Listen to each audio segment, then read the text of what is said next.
Hello, fire alarm enthusiasts. So this is my first ever build for my son Max, fire alarm Max, and it's pretty simple. Check it out.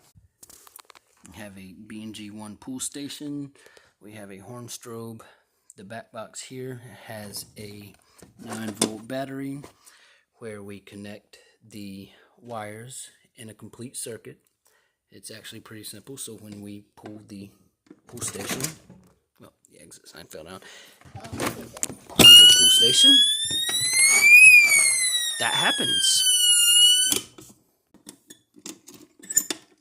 It's a pretty cool build using the 9-volt battery because it uses only a quarter of the power to power the horn strobe.